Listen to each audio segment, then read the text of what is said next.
UP में जनसंख्या नियंत्रण विधेयक का मसौदा तैयार हुआ तो मध्य प्रदेश में भी इसके लिए आवाज उठने लगी। मध्य प्रदेश के कई मंत्रियों और बीजेपी के विधायकों ने तो जनसंख्या नियंत्रण को जरूरी कदम बताकर इसी तरह के विधेयक की मांग शुरू कर दी। लेकिन ये कम ही लोगों को पता है कि अगर जनसंख्या नियंत्रण विधेयक कानून बने और आज की तारीख से लागू हो जाए तो बीजेपी के 49% विधायक और 38% मंत्री अयोग्य हो जाएंगे। जनसंख्या नियंत्रण विधेयक का मसौदा तो पेश हुआ यूपी में, लेकिन आजकल इस जनसंख्या नीति की चर्चा मध्य प्रदेश में ज्यादा हो रही है। शिवराज सरकार के कई मंत्रियों से लेकर विधायक और कई कद्दावर नेताओं ने इसे मध्य प्रदेश की जरूरत बताया है। एक हो रही है सरकार से कि जनसंख्या को काबू में लाने के लिए कानून बनाया जाए, जबकि विपक्ष इसे बेवजह की कवायद करार दे रहा है। बहरहाल मध्य प्रदेश में अगर ये कानून बनाकर फौरन लागू कर दिया जाए तो फिर मौजूदा बीजेपी सरकार की सूरत क्या होगी? सवाल काल्पनिक है, लेकिन जवाब बड़ा ही दिलचस्प है। यूपी में जनसंख्या नियंत्रण विधेयक का मसौदा तैयार हुआ तो मध्य प्रदेश में भी इसके लिए आवाज उठने लगी। विश्वास सारंग, अरविंद भदौरिया, मोहन यादव जैसे मंत्रियों और पूर्व प्रोटेम स्पीकर रामेश्वर शर्मा ने जनसंख्या नियंत्रण को जरूरी कदम बताकर इसी तरह के विधेयक की मांग शुरू कर दी। मध्य प्रदेश में जनसंख्या नियंत्रण विधेयक के हक में आवाज बुलंद करने वाले चेहरों में से एक सिंगरौली से बीजेपी विधायक राम लल्लू वैश्य भी हैं, जो 9 बच्चों के पिता हैं। इन दिनों जनसंख्या नियंत्रण कानून के लिए वो जोर शोर से बोल तो रहे हैं, लेकिन उनकी नजर कहीं और है और निशाना कहीं और। हमारा नारा था हम दो हमारे दो। क्या ये संभव हो सका? पर नहीं, मैं ये कहता हूँ कि समय के हिसाब से आप हिंदुओं को तो कह देंगे नसबंदी करा लो और दूसरे भाइयों को कहेंगे फ्री हो जाओ, तो ये 2 तरह की नीतियाँ नहीं होगी। साल 2011 की जनगणना के मुताबिक मध्य प्रदेश की आबादी 7 करोड़ 27 लाख है।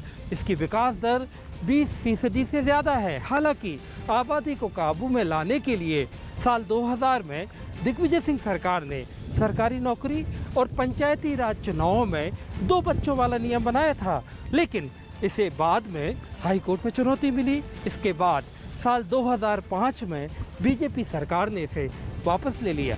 इसलिए बीजेपी के बदले नजरिए पर विपक्ष को सवाल उठाने का मौका मिला है और खुद दिग्विजय सिंह इस नीति को मुख्य मुद्दों से हटाने की बीजेपी की कोशिश बता चुके हैं। ज़बानी सियासी जमा खर्च तो हो रहा है, लेकिन अगर कानून बने और आज की तारीख से ही लागू हो जाए तो मध्य प्रदेश में चुनाव जीतकर विधानसभा पहुंचने वाले माननीयों का क्या होगा?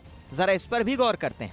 ऐसा हुआ तो मध्य प्रदेश के 227 विधायकों में बीजेपी के 39.2% विधायक और 38.7% मंत्री अयोग्य हो जाएंगे। कांग्रेस के भी 34.7% विधायकों को अयोग्यता का सामना करना पड़ेगा, क्योंकि उनके 3 या उससे ज्यादा बच्चे हैं। विधानसभा की वेबसाइट पर मौजूद आंकड़ों के मुताबिक बीजेपी के 49 विधायकों के 3 या उससे ज्यादा बच्चे हैं। इनमें से 14 विधायकों के 4 से ज्यादा बच्चे हैं। 3 मंत्रियों के भी 5 या उससे ज्यादा बच्चे हैं। कांग्रेस में 16 विधायकों के 3 बच्चे हैं, जबकि 12 विधायकों के 4 बच्चे हैं। कांग्रेस के 3 विधायक ऐसे भी जिनके 5 बच्चे हैं और 1 विधायक के तो 9 बच्चे हैं।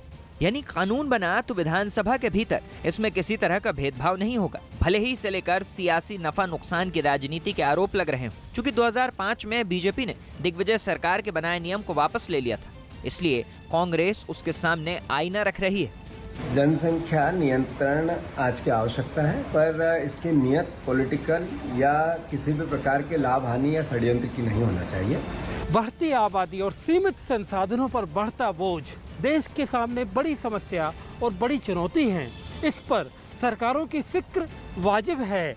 बीते साल एक जनहित याचिका पर सुनवाई के दौरान केंद्र सरकार ने भी अपना पक्ष रखा था, लेकिन आबादी पर काबू कैसे पाया जाए, तरीका क्या हो, इस पर तो बहस हो सकती है। मगर जिस अंदाज में इस मुद्दे पर इस वक्त जो राजनीति हो रही है, जो बयानबाजी हो रही है, इससे ये मुद्दा सामाजिक कम और सियासी ज्यादा नजर आता है।